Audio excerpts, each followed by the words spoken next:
Hello LifeSite friends, you join me here today not in Rome but actually back in my native England, and the reason for that is the traditional Latin Mass.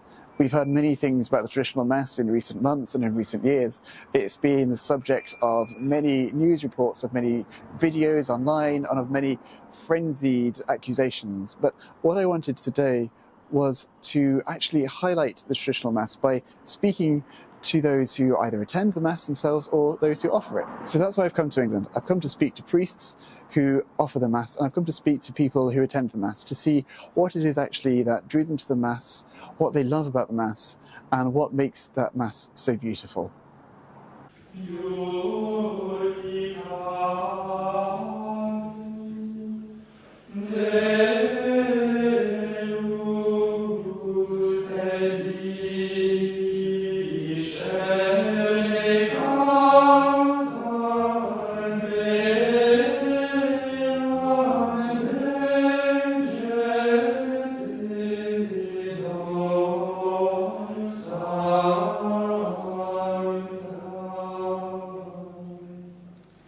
I came across the Latin Mass by YouTube, of all places, when I was younger.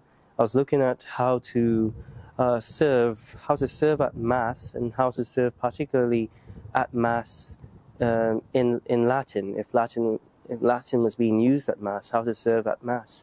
I grew up in the Novus Ordo, and so I did not know anything about the traditional Latin Mass until a video. When I first saw it, I thought, wow, if this is the way God's supposed to be worshipped, because like if God is so great, and if God is like all powerful and majestic, and the greatest thing that we have, the greatest thing in the world, in the universe, then He deserves the very best from us. And so, when I saw the Mass, that was, to me, that was like, yeah, that is the way that we should worship God. And so, yeah, it was because of my grandfather as well. My grandfather had a lovely voice, and he used to sing in the Latin Mass, but I did not know anything about it. I just knew that Mass was said in Latin, and so that kind of sparked an interest in me to look online, and also wanting to serve better in my church. Brought me to stumble upon the Latin Mass online. Well, I'm here today with Father Armand de Mallory of the FSSP, or the Priestly Fraternity of St. Peter. Father de Mallory, you've been in England for over a decade now, saying the traditional Mass. I wonder what's been the change that you've observed in that time as your priestly ministry here? Yes, I was first assigned in London in 2001, so that's a little while ago. And when I was first at St. Bede's Parish in the south of London, there were no traditional communities or institutes or monasteries of any kind, I say, with the traditional Latin Mass. So I was there as lent by my fraternity to a diocesan parish, and I was therefore one of the clergy within a diocesan setting, with the mission to serve the needs of these parishioners who liked the traditional Mass. And to my knowledge, that was in 2001, there were no other clergy in such a configuration in the whole of the UK. Right. There was, soon after, at the same time, Father John Emerson, our priest in Edinburgh. But again, that was not a very official and very noticeable setting. In any case, there were no traditional institutes, orders, or of any kind, and we were just there helping parishes. And so the big difference, I suppose, is that over the past 20 years or so, the Fraternity of St. Peter was able to be put in charge of its own churches. Mm-hmm. And so entrusted by bishops with the care of souls in our own names, if I may say. And then, of course, our colleagues from Christ the King Institute arrived a bit after, and the Redemptorists, Pastronce. They are religious and not serving parishes, but that's another traditional presence in the country. And the Franciscans as well, traditional, who started in the south of England. And so indeed, one can appreciate the building up of traditional institutions, so that for people to find the old Mass and to stay near it is something easier, because they know when a traditional order, shrine, community is there, even if the priest in charge is moved somewhere else, his order will provide a successor who will serve their needs according to the same sort of rules. So if Father whoever in Warrington or New Brighton said the traditional Latin Mass, well, his successor will do the same. And so it is much easier for people to find this and to plan their lives in the long term, moving near the place. Whereas before, it was some very generous priest who, on their free time, sometime Sunday afternoon at 3 p.m., would drive 1 or 2 hours to say Mass in a church which was not theirs, and for people who did not know him, and then he will go back after. And so the sense of a community was much less noticeable.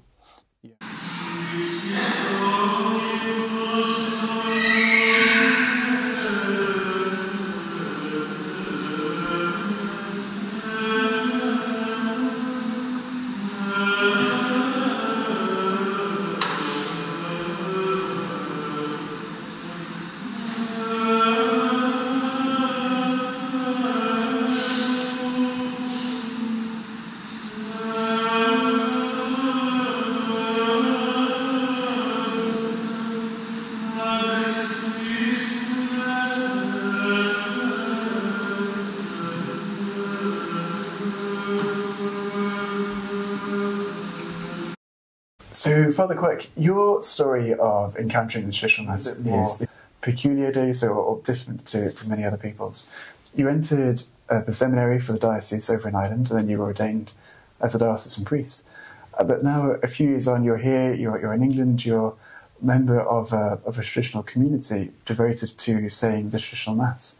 What was it that really was the pull for you to make that move? I was ordained in 2018, so I was within the diocese for only a couple of years before I made the change. For me, the big thing was that I soon discovered that the diocesan structure really wasn't something which was sustainable for authentic Catholic living, and particularly the priesthood. I remember reading some years back, I think it was Pope Pius XII, who wrote that the Mass is nothing more, nothing less than the exercise of the priesthood of Jesus Christ for eternity. And I remember meditating on that for quite a while and seeing that this was what I desired. This is where my priesthood and my vocational call was anchored in. But I soon realized that that wasn't the case in the diocesan structure. When trying to preach the truths of the faith and exercise the priesthood of Jesus Christ, the boundaries and the structures that are there in this day and age aren't equipped to support that.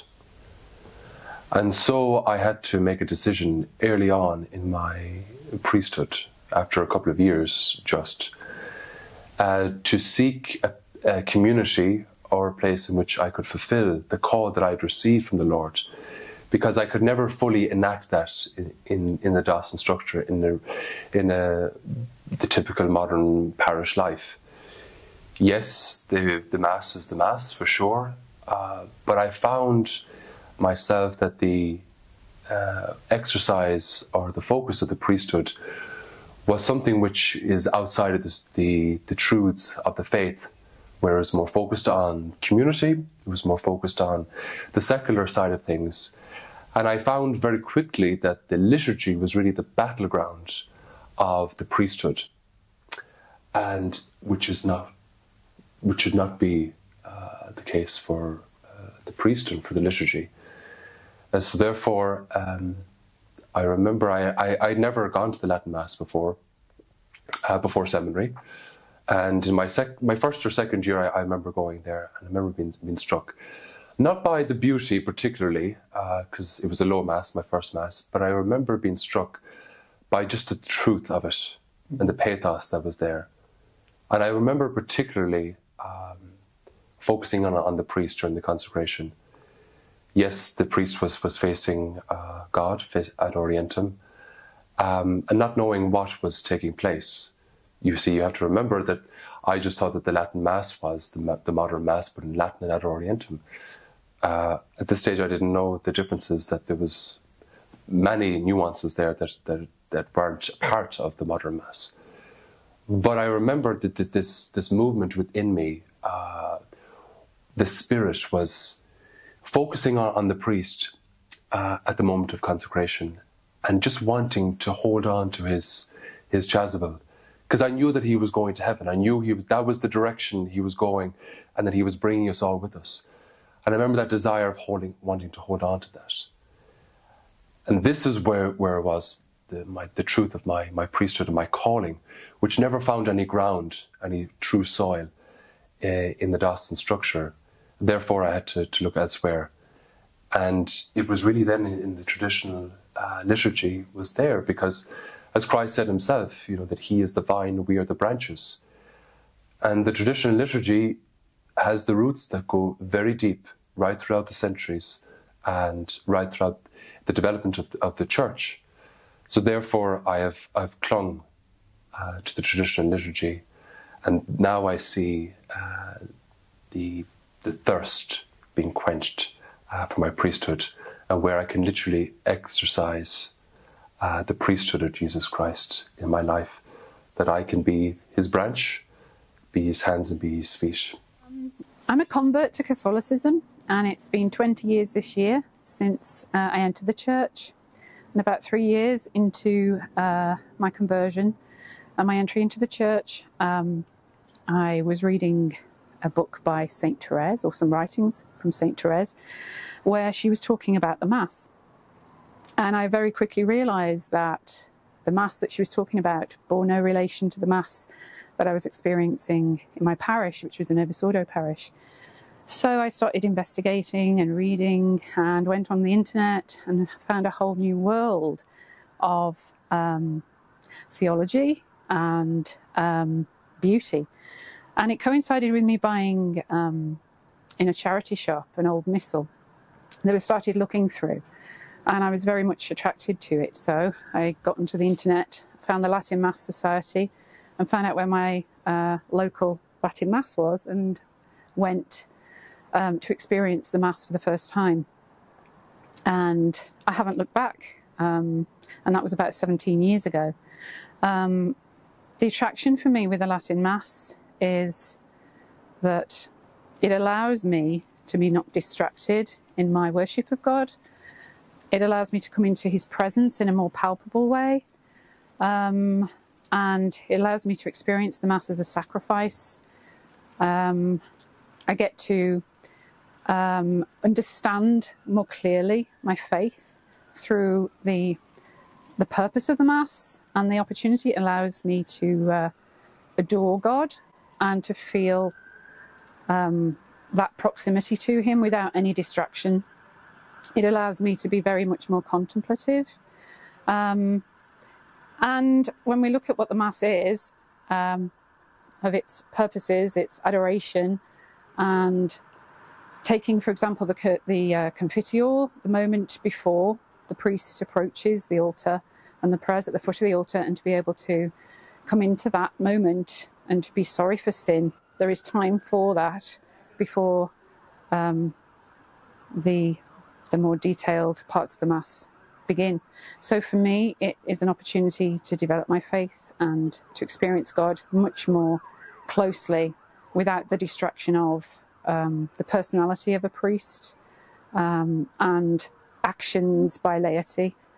And it has For our family, at least, it has allowed the children to develop their own faith. In fact, one of them, we have a vocation in the family, and that is only and categorically because of the Latin Mass and the priests and the religious communities that we've come into contact through it.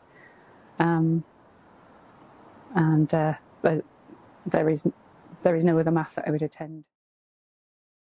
It's quite the phenomenon globally, really, to see how traditional churches or traditional parishes are perhaps really pulling in young people or young adults or young families, and it's something which is very countercultural, because the world is having many attractions for young people, and yet we're seeing that young people are actually really being pulled towards the traditional Mass. So what is it, do you think, that's particularly attracting people? Well, for young people, I would say that those who still practice their faith, and when they are given the chance to come across a fully fledged traditional community, they are attracted to it generally. And it's the worship first for the youth, I think, is what strikes them. They come generally not as brought in by mum and dad, but of their own volition and initiative. Mm-hmm. And so they come alone or with a friend who invited them there. And they are struck by the difference, first of all, in the way Holy Mass is offered. After the aesthetics, so to speak, I suppose they are also appreciative of the doctrine.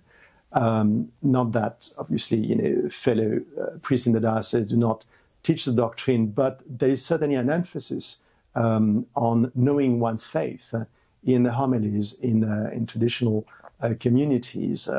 It's not rocket science. I mean, it's in the Catechism of the Church, it's the Creed and things like that, but which are considered very important and are presented in a way which does attract these young people. I think they are quite happy to see that their brains can be engaged in their faith, basically. And it doesn't have to be something purely, sentimental or something which does make a lot of sense, and they realize that.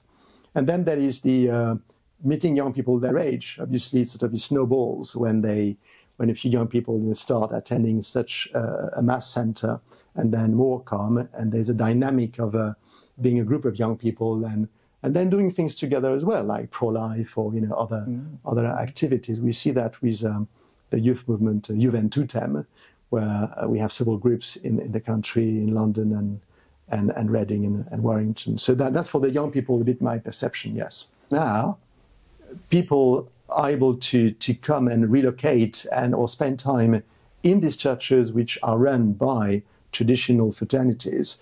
And so they can benefit not only from the Mass, but as you rightly pointed, all the sacramentals, devotions, customs, etc., like Station of the Cross or the blessing of, like tomorrow is St. Benedict's feast. And so we advertise that everybody who has a medal of St. Benedict can bring it tomorrow, and we'll bless it in front of the statue of St. Benedict.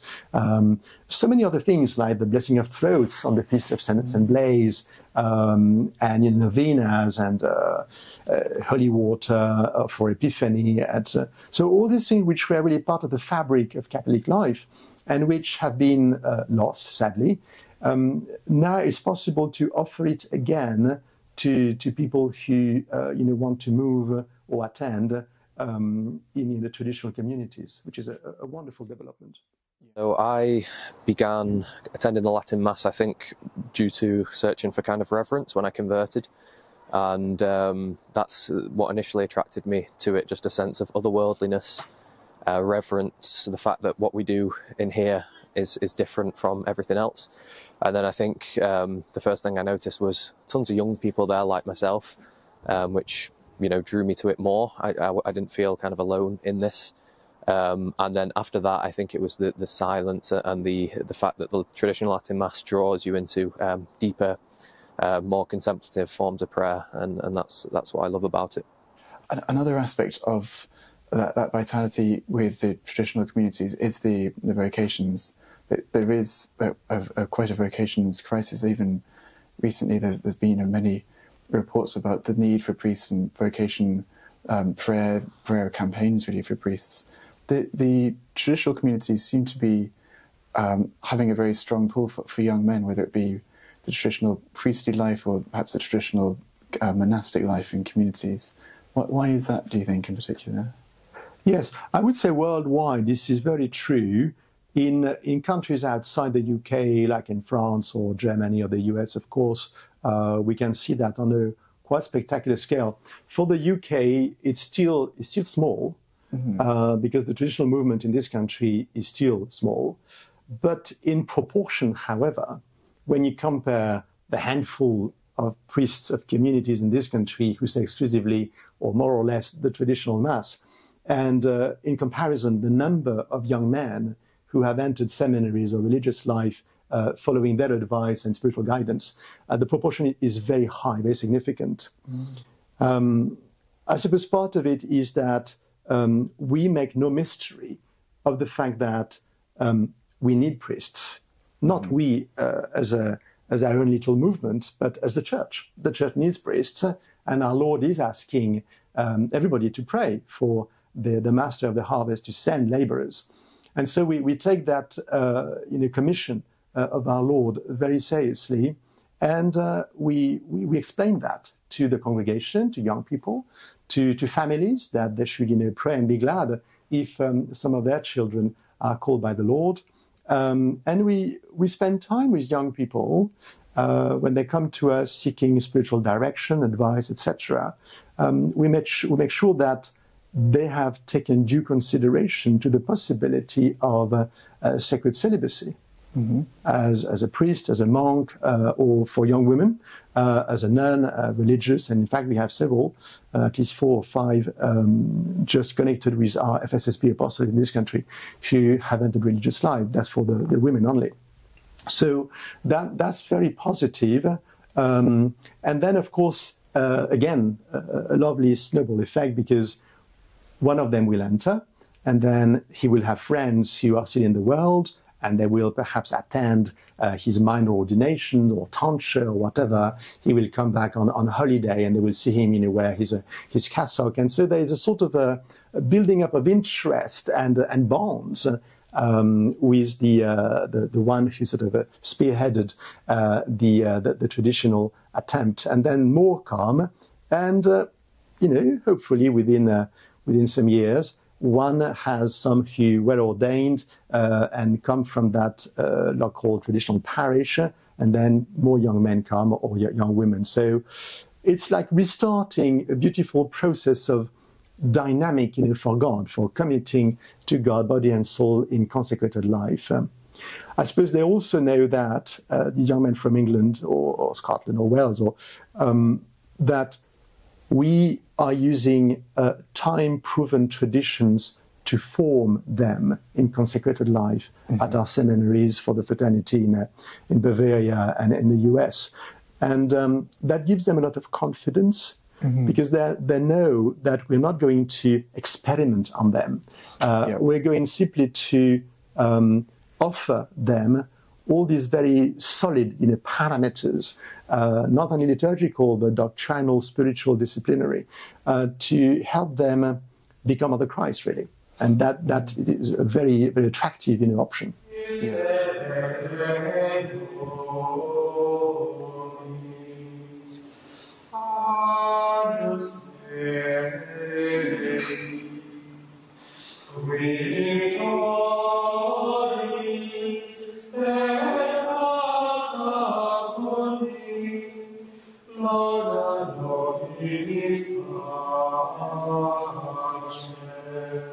Well, I'm here with Father Lawrence Liu, a Dominican priest and the rector of the Rosary Shrine here in London.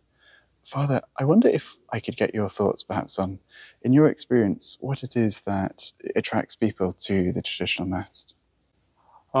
Well, it's a very specialist thing to get into, as Pope Benedict observed. But I think that people who stumble across it, and that includes mothers from busy families in my parish here, they say that they're drawn to coming to it because of the silence they encounter, because of the beauty. Some talk about the reverent gestures towards the Blessed Sacrament. And Mass, I suppose, if it's celebrated well in the older rites, can be a very unhurried, a very contemplative experience for many people. It's just sort of out of this world. It's so different from everything else that we encounter, especially in a busy city like London. Mm-hmm. And so there are those who first stumble across it, maybe as a rather strange creature, and then they realize there is something very beautiful, something that helps them to contemplate God better. And I do know people who say to me that they wouldn't come every Sunday, but they don't mind coming every now and again because of that experience of God that they get, and the beauty of the music and the liturgy itself. So I first encountered the traditional Latin Mass in Edmonton, Canada, when I was a PhD student there, and I was volunteering at the Marian Centre in Edmonton, and one of the staff members there invited me along to attend the traditional Latin Mass on a Sunday morning, which he went to every third Sunday of the month, and he gave me a traditional Latin Mass missal, and I went to it because I'd probably been talking to him about it and showed some interest in it. And when I saw it, when I attended, I liked it, and I knew before that I liked it as well. And I like the silence of it. It's very quiet, and then when I left Edmonton, I didn't encounter it as much, and I went to it when I could. And when I moved back to Ireland, I went to it as much as I could. And then when I moved over to England, it was a while before I could attend a traditional Latin Mass. I just found it nourished my faith, and I for some reason I just liked it. And you knew that the teachings there were going to be solid, gospel-based teaching, and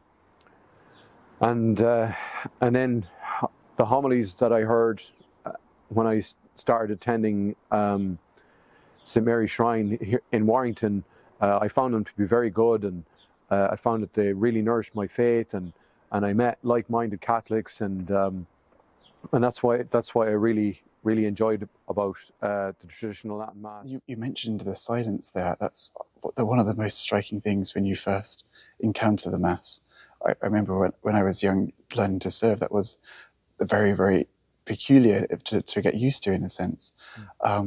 I wonder if you might speak a little bit about that silence, because as you mentioned, we are surrounded by noise, whether it's the noise of working life or the noise that we fill our own personal lives with. Yes. What role do you think that silence plays? Well, God is found in the silence, and Cardinal Sarah has, written a wonderful book reflecting on the power of silence. I think that silence is just so rare in the world today. I remember reading a little quip by Sir James Macmillan, the composer, in which he observes that John Cage wrote his very famous piece. I think it's called 4 minutes 53 or something like that. Anyway, it's basically a duration of silence. And so he wrote this piece, and you come and you listen to nothing but silence. The composer walks on, nothing happens, as it were, and he walks off. And Macmillan mentions that he recalls Cage saying that he had written this piece because that duration was roughly the duration of silence that you got during the Mass when the priest was saying the canon. Right. And that after that silent canon was, as it were, taken away and filled up with, the priest praying the canon aloud, he thought that there was an even greater need for silence in our world, because that sacred bit of silence had been taken away. Certainly most people will point out that silence in the new liturgy is also meant to be an integrated part of the Mass, that there should be time and space for silence. But as you pointed out, as a server, as someone who is therefore actively participating in the Mass, you'll see that there is something very striking, that at the most holy point, everything falls into silence. And we have references to that in the Scripture.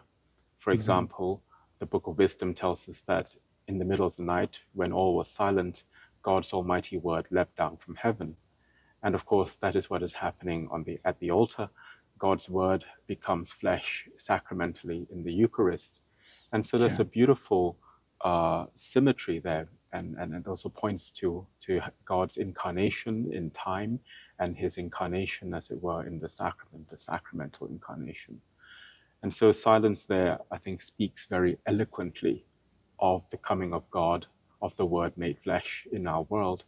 And at that point, we become wordless. We can say nothing because we give way to God's incarnate Word who is speaking to us on the altar. Another aspect is the orientation of the priest, who's facing towards the tabernacle, towards God there.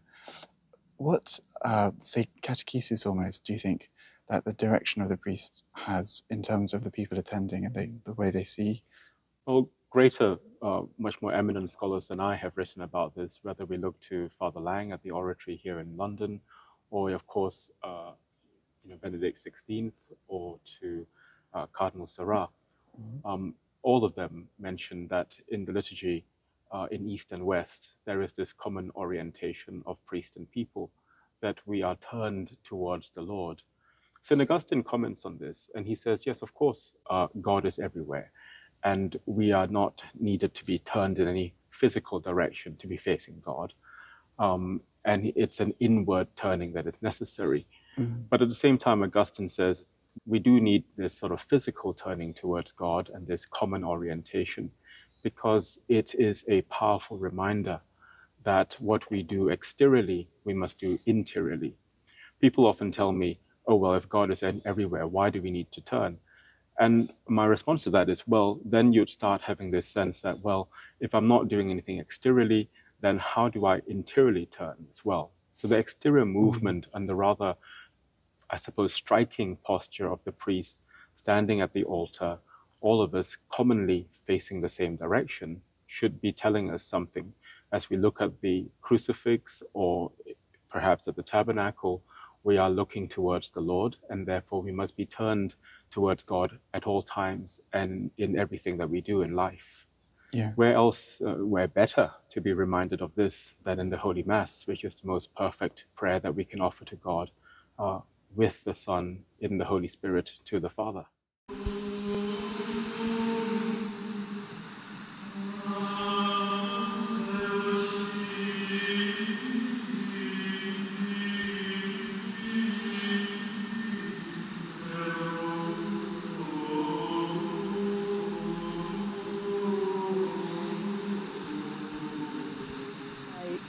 I came to St. Mary's occasionally when the Benedictines were here, and then my husband, when the fraternity came here, my husband came a lot, all the time in fact, and then one Sunday I came with him for 11 o'clock Mass, and I was bowled over by the choir all through Mass, and I thought, this is the greatest I've heard. But then at Holy Communion, there was one male voice, which was just heavenly. And I discovered later on that this was Father Verrier singing. So the choir was the biggest part of me coming to St. Mary's and staying. And then from there, I grew into it and loved, I just loved just the basics that were presented all the time. You know, my salvation was of paramount importance to the priests, and going to confession and just being among so many people going to confession every week. So I'm still growing in it. So I came to the Latin Mass as part of my conversion story, really. It was during college. I have a twin brother who was also experiencing a similar thing, but a bit ahead of the curve. He was walking around Manchester sometime, and it was summertime 2019, it must have been, and he saw the local oratory, Manchester Oratory, and he was he saw on the schedule Latin Mass, and he told me the next day, oh, there's Latin Mass. I was like, of course, Latin Mass. You know, we're Catholics, we're Roman Catholics, and we do Latin. Of course, we go to Latin Mass. Not that, you know, because this is what we're here for. This is the whole point of becoming a Catholic, is to do it properly, fully, just as the people before us did, and to kind of mend that bridge or live as they did. Because it's a beautiful thing. And so we went there. It was very jarring at first, as you can imagine. You know, silence. We understood the liturgy, the Mass just about, because of the new rite that we experienced at Holy Name. And but yeah, we stood in the back. We copied what people did. But it was profound. You know, the reverence, the solemnity, that everything was everything was so dignified. It was all celebrated so beautifully, and you could see this is what these buildings were made for. And so I think it was only a matter of time until I started going there almost exclusively, really. This is the fullest way, this is the way that the church has done things, and the fruits of that are kind of expressed in history, obviously. And so I would like to do that myself and live as my ancestors did, properly, with God in my heart, fully and uninterrupted.